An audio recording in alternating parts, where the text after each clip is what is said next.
ay maggugulay muna. Mag-prepare tayo ng guide muna tayo ng kalahating kilong kamatis.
Sarap ito, maraming kamatis eh.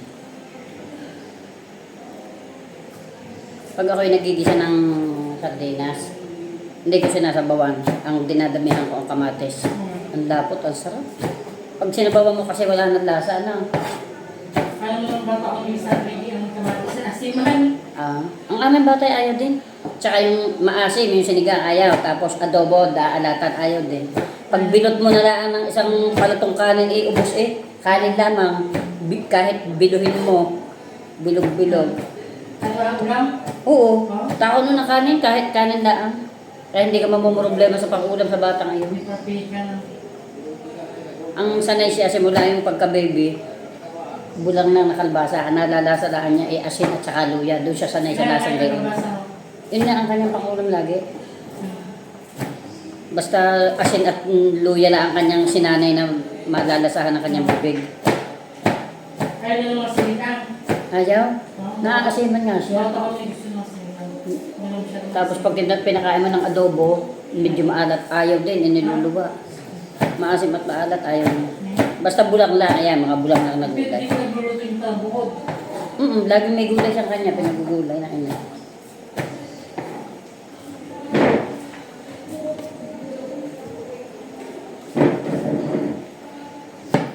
At mga tinula ayaw din. Nakakain din naman. Kaya lang hindi masyadong mamantika.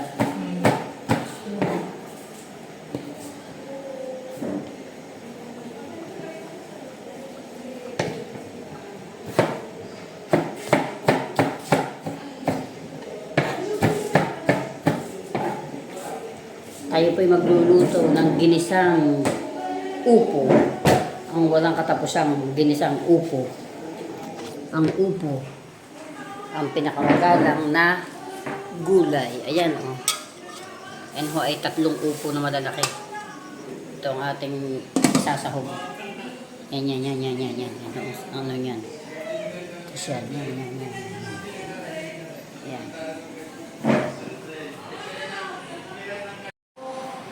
Ito po ang ating luluto ngayong lunch. Atin po siyang igigisa. Yan. Ito po ang sahog. Kalahating kilo kamatis. Bawang, sibuyas. Secret ingredients para pangkasarap.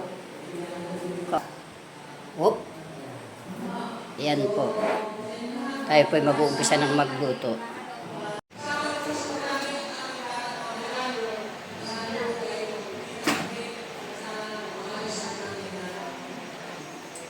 Sibuyas.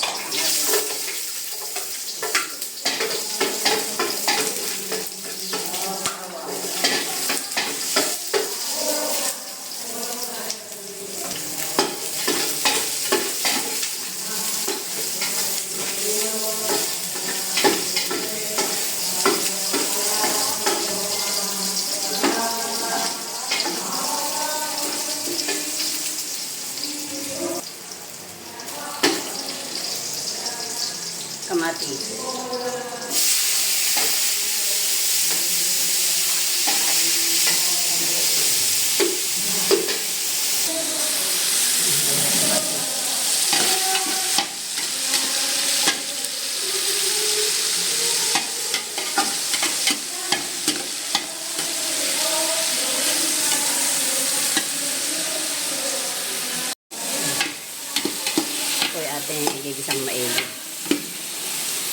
Tapos pag yung luto-luto na, saka po yung liligisin.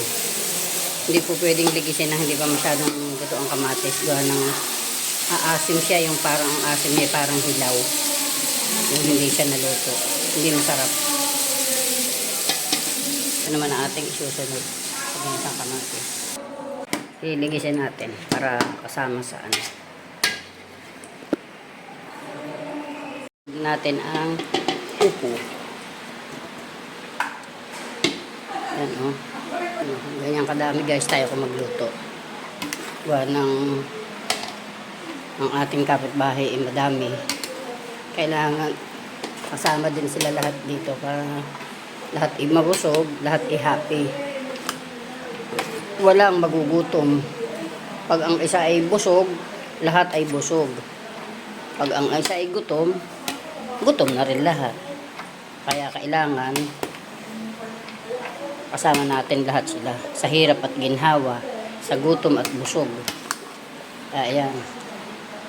Gantong kadami po tayo kung mag-ano. Ayan, ang sinaing ganyan din. Ay may natira kahapon na prito kong tilapia. Isinapaw ko na sa kanin para ulit. Ganito ang ulam sa probinsya. Magayat ka laang ng upo. Manguha ka ng upo. O di kay bumit mura lang naman. Tapos igayatin mo ng ganito. Bisa ka laan ng sibuyas, bawang, kamatis. Lagyan mo ng paminta, asin. Tapos isardinas. Lagyan mo na nito. Huwag mong sasabawan. Ito'y kasi nagtutubig na. Nagsasabaw na ng kanya. Para busog lahat ang lahat. Busog kami. Busog ang kapitbahay. Busog ang lahat. Lagi niyong tatandaan. Huwag tayong sarili lang natin. Kailangan kakapain din natin ating kapwa. Ang mga wala ay tutulungan. Ang mga wala ay bibigyan. Tutulungan ang mga kapwa. Di baga. Natin po munang haluin para maano na. Ayan. Tapos, ito po ay ating tatakpan. Teka. Basta tayo magkasama, laging mayroong umaga kay ganda sa lahat ng oras. Gayatin mo na ang pipino. Wala nang lalagyan ilalagyan nito. Wala na kanin. Dito ko na lang mag-ano. Dami dyan, hawat. Ano ko kayo? Iinit lang natin. Iaadobo natin. Up. Ngayon ho, ito ang ating dessert. Ang pipino. Tapos, magtimpla ng suka, ng sibuyas, bawang, asin, sili, paminta. Ay, walang bawang at sibuyas. Kaya tama na ito. Pag ho kayo magbabalat ng pipino, ganyan. Yan naman yung hindi binabalatan. Yung gusto nila italo. Ay, ang gusto nila may balat. Kaya ho ganito nila ang pagkakakuhan. May balat at saka walang balat. Sama-sama. Alam mo, sabihin ko ito, tanim ko rin. Ngayon, atin hong tikman.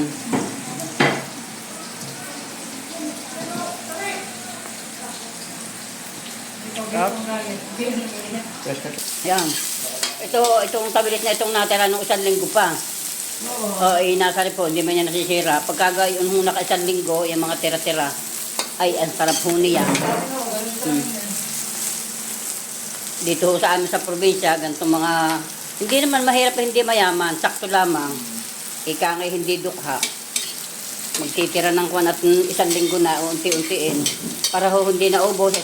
Nakasabit ho yan, tatalay namin sa patukuram. May pise. Isang subo, isang amoy. Isang subo, isang amoy. Hindi ho nauubos, isang linggo na. Hindi pa ubos ang isang tawil eh. Ganyan ho kami. Mula nung araw hanggang ngayon. Luto na ang ating ginisang magalang.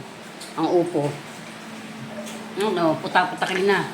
Yan ho mga kapitbahay, hindi pa nakakakain ng may bahay. Kanya-kanya na hong... Ano. Gutom na ho yung ating kapitbahay, pero sarap ho. Sariwang-sariwa ang pipino, bagong-bagong pitas. Sarap. Tinaran nyo? Yan, sarap. Sarap to sa upo. Pangansulot. Oo. Awa! Yan, karibok na ang mga kahagan. Basta may suka. Basta may suka. Oo. Pag walang suka,